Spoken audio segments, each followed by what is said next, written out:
नमस्कार विद्यार्थी मित्रांनो, आपलं सर्वांचं स्वागत आहे. कंपनी अकाउंट आपला विषय सुरू आहे आणि त्यावर मधला स्क्रीनवरती अमलगमेशनवरचा प्रश्न आहे. स्क्रीनवरती जे विद्यार्थी लाईव्ह आहेत तुम्ही हा प्रश्न पहिले लिहून घ्या, त्यानंतर समजून घ्या, त्याच्या पद्धतीने सॉल्व्ह करायचा आहे.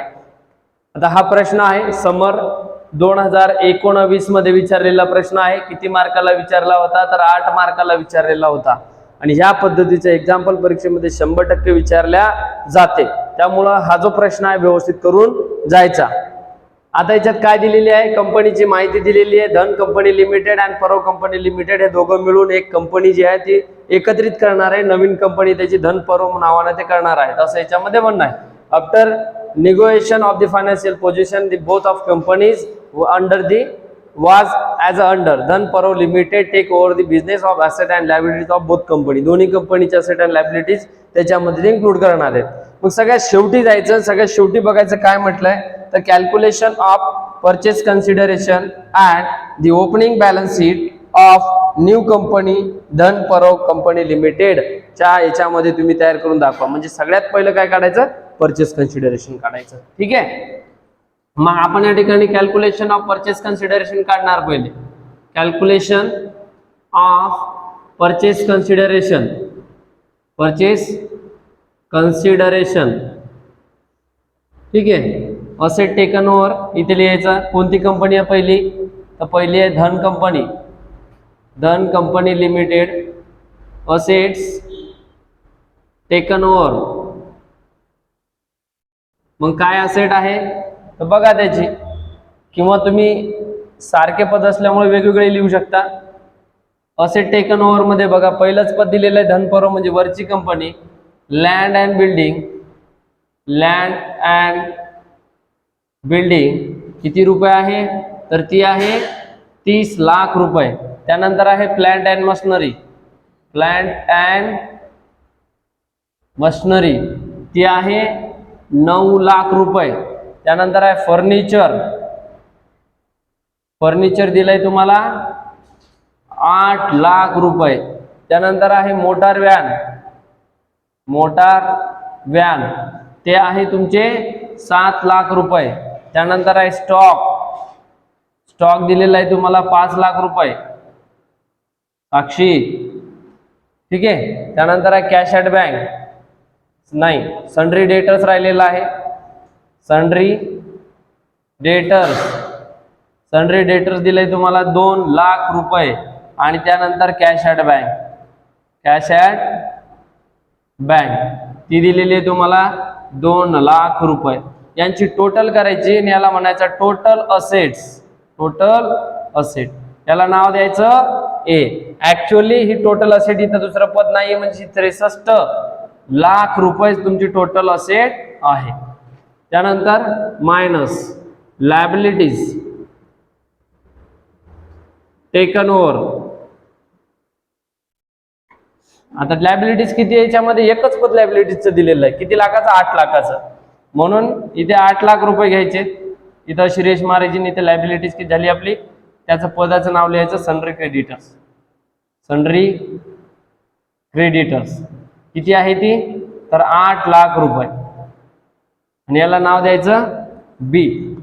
आणि इथं म्हणायचं मग परचेस प्राइस, परचेस प्राइस ए मायनस बी. 63 मायनस हे जर तुम्ही 8 लाख वजा केले किती राहतात? 55 लाख रुपये. कोणत्या कंपनीचं? धन कंपनीचं. मग दुसरी कंपनी कोणती आपली? परव कंपनी लिमिटेड. इथे परव कंपनी लिमिटेड. याचं असेट टेकन ओव्हर सेम तसंच. असेट टेकन ओव्हर काय दिलंय पहिलं पण तुम्हाला याच्यामध्ये? तेच लँड अँड बिल्डिंग किती दिलेली आहे? 12 लाख रुपये घ्या. त्यानंतर plant and tools, plant and tools 7 lakh रुपये. त्यानंतर दिलेलं आहे फर्निचर, फर्निचर दिले तुम्हाला 5,60,000. त्यानंतरचं पद आहे मोटार व्हॅन, मोटार व्हॅन दिलेला आहे 80,000. त्यानंतरचा आहे स्टॉक, स्टॉक दिलाय तुम्हाला 90,000. त्यानंतर आहे गुडविल. गुडविल दिलेला आहे 75,000. त्यानंतर आहे सन्ड्री डेटर्स.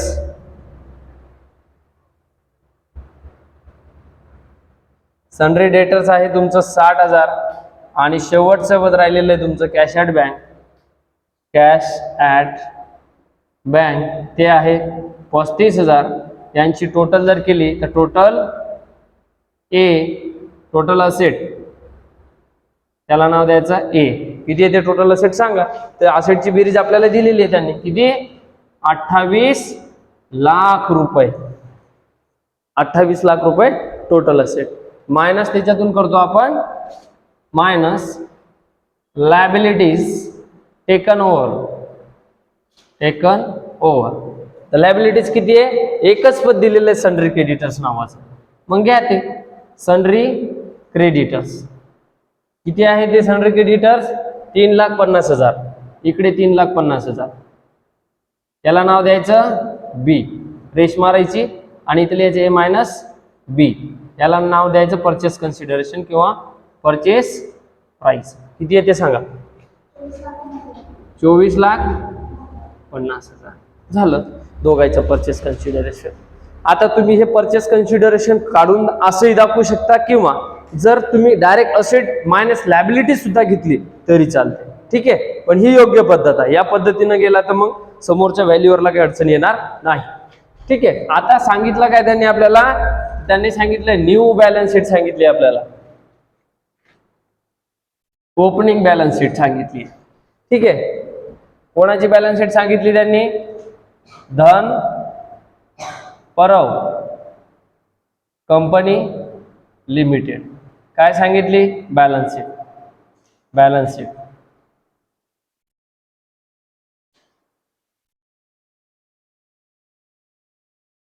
10 ओळीसाठी आखणी करायची जास्तीत जास्त.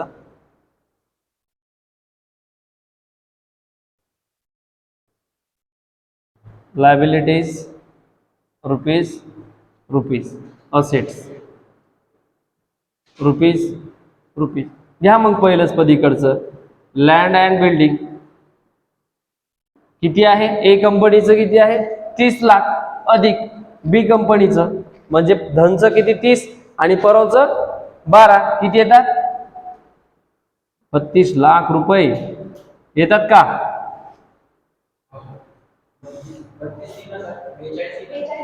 सॉरी 42 लाख. 42 लाख रुपये येतात. त्यानंतर आहे प्लांट अँड टूल्स. ए कंपनीचं म्हणजे धन कंपनीचं 9 लाख आहे आणि परव कंपनीचं किती? 7. 9 आणि 7 16 लाख रुपये घेतले इथं. 16 लाख रुपये. त्यानंतर पुढचं पद आहे फर्निचर वरती 8 लाख आहे, खाली आहे 5,60,000. 13,60,000. त्यानंतर पुढचं बघ पद मोटार व्हॅन. ए कंपनीचं 7 लाख आहे, बी कंपनीचं 90,000 आहे. 7,80,000. 80,000 आहे का ते? बर 780 घेतली. नेक्स्ट. त्यानंतर वरती आहे स्टॉक आहे 5 लाख, खाली स्टॉक आहे 75,000 म्हणजे 90 आहे का? हा, स्टॉक 90 आहे इकडे. 5,90,000. त्यानंतर पुढचं आहे सन्ड्री डेटर्स. तिकडे 2 लाख आहे, इकडे सन्ड्री डेटर जे आहे 60,000 आहे. सन्ड्री डेटर्स इकडे 60,000 आहे. 2,60,000.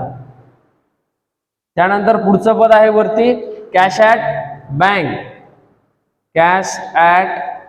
बँक. वरती 2 लाख रुपये आहे, खाली 35,000 आहे. 2,35,000. आणि इकडचे पद सगळे संपले. पण काही पद याच्यात वेगळे असू शकतात दुसऱ्या कंपनीमध्ये, ते गृहीत ठेवायचे. मग इथे गुडविल नावाचं जे पद होतं 75,000 तर ते आपलं राहिलेलं आहे. मग इथं गुडविल घ्यावं लागेल तुम्हाला. गुडविल किती? 75,000 झाली तुमची बॅलन्स शीट. ठीक आहे. मग याला क्लोज करायच्या अगोदर पहिले काही जे पद आहेत ते पद तुम्हाला इकडे दाखवावे लागतील.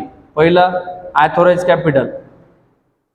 ॲथोराईज कॅपिटल डॅश मारायचं आणि इथं लिहायचं paid up capital. Paid up capital म्हणजेच परचेस कन्सिडरेशन धनचं किती आलं 55 लाख रुपये अधिक 24,50,000 हा 79,50,000. माझ्या पुढं केलं तुम्ही तर हो का. आणि मग इथे येते सन्ड्री क्रेडिटर्स एकच पद दिलेलं आहे सन्ड्री क्रेडिटर्स.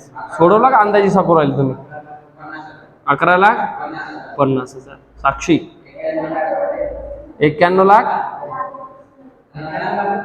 91,00,000 91 लाखावरती तुमची बॅलन्स शीट क्लोज होऊन जाते. 42, 48, 58, 58 आणि ते 61, 71, 71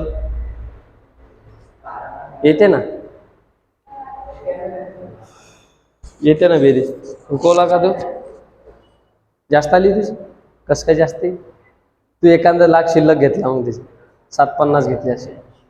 ठीक आहे. अशा पद्धतीने एक्झाम्पल सॉल्व्ह करायचं. जे विद्यार्थी लाईव्ह आहेत तुम्हाला अडचण असेल तर कमेंट बॉक्स आहे त्यामध्ये नक्की कळवा. या ठिकाणी थांबतोय. जय हिंद जय महाराष्ट्र.